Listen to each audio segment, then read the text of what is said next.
saya Rohadi. Bapak, saya boleh nanya nggak sih metode apa yang digunakan untuk budidaya atau cara melakukan budidayanya? Metodenya ya ada sebisa pakai tiga macam budidaya, metode tiga cara gitu kan. Kalau lele itu ada kita secara alami nih, kawin alami gitu kan, jantan betina dikawinkan. Kemudian yang kedua semi alami dibantu dengan obat hormon kan, suntik. Yang ketiga itu pembelian atau perkawinan buatan, jantan dan betina itu diurut telurnya, stripping nanti dia buat telur yang baru ditetaskan. Tiga macam. Oke, yang kedua nih, tantangan yang dihadapi Bapak selama melakukan budidaya apa aja? Tantangannya ya pasti ada ya, karena ini kan kita usaha di makhluk hidup. Nah itu resikonya lebih tinggi ketimbang kita usaha di benda mati. Awal itu tantangannya seperti misalkan panah terlalu tinggi juga nggak bagus, ketika ya juga terlalu dingin juga nggak bagus. Kalau terlalu dingin biasanya banyak tumbuh tuh parasit jamur. Oh iya. Ini kan kena jamur tuh kan terlembabkan. Nah kalau panas pun air terlalu panas tingkat kehangatannya terlalu di atas 28 derajat itu ikan juga bisa payah juga, karena oksigen juga terlalu rendah airnya. Ikan banyak siripnya karena sirip merah dan baru melepuh gitu, nah itu bahaya juga. Jadi kalau maaf paling kita tutupin kalau kita dulu lah. Yang ketiga, perencanaan sebelum melakukan budidaya apa saja yang harus dipersiapkan?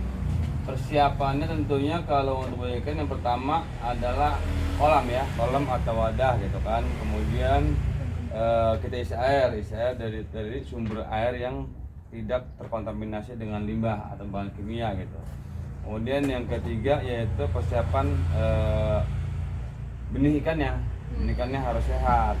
Sehat itu seperti apa? Ciri-cirinya sehat itu ikannya lebih aktif, agresif gitu kan, kalau dimakan dia rakus gitu.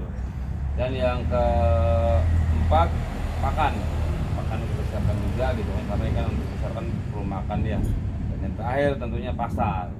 Iya. Setelah ikan itu kita besarkan, berarti harus ada pasar yang bisa menyerap produksi kita. Nah itu, kalau itu semua ada gitu kan, nah maka bisa kita jalanin usaha ini gitu.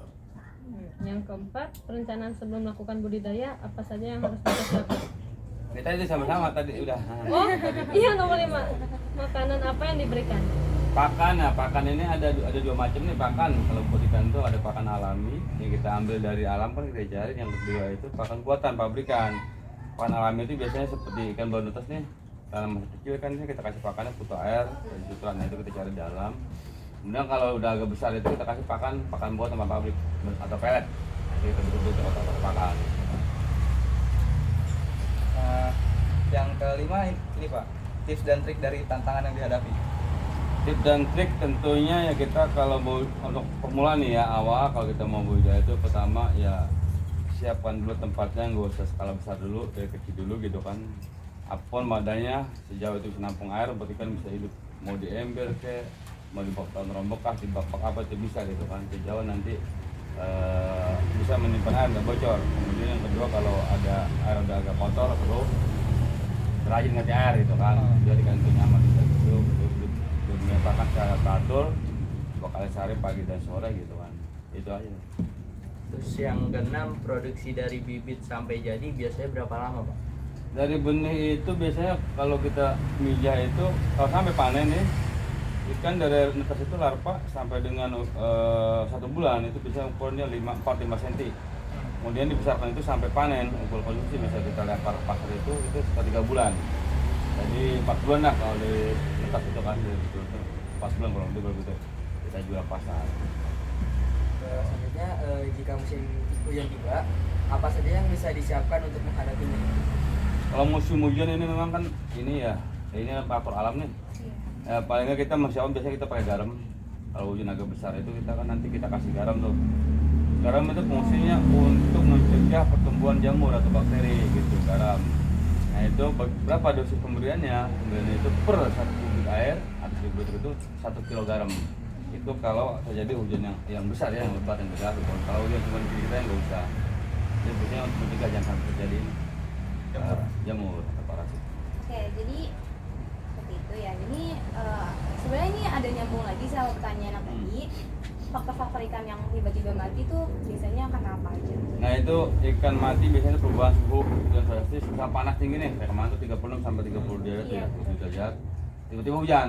Nah itu tadi air agak hangat tiba-tiba terus langsung dingin kan, itu kan pH langsung berubah, suhu air langsung berubah secara terus sporadis gitu kan. Itu bermasalah ketika jadi kan apa adaptasinya kan kaget ya. Nah itu bermasalah, kita aja kadang-kadang karena panas kena hujan kan langsung masalah.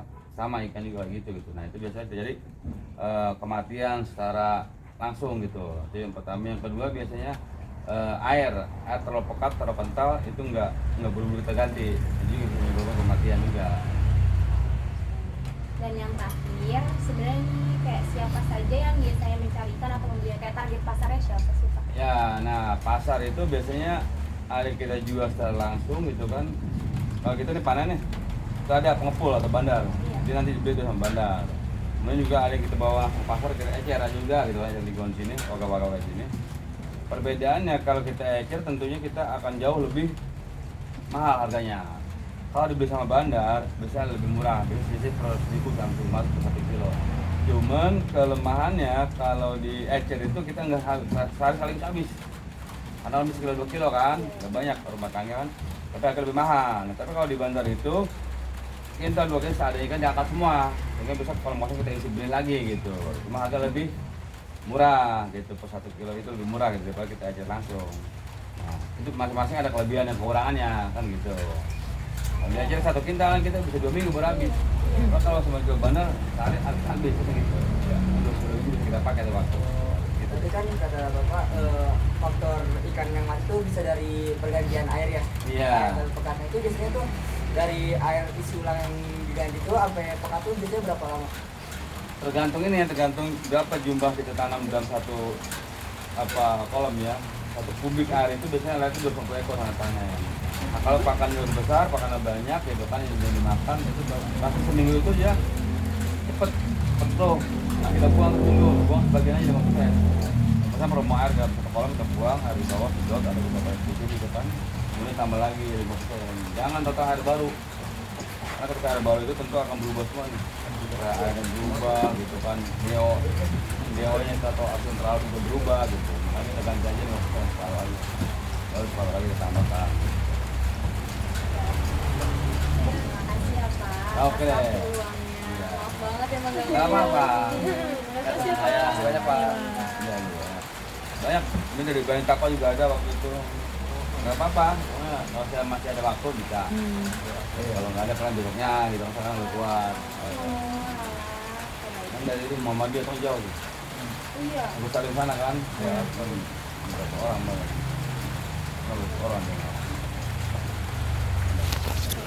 Makasih ya Pak. Oke, sama-sama. Iya, oke.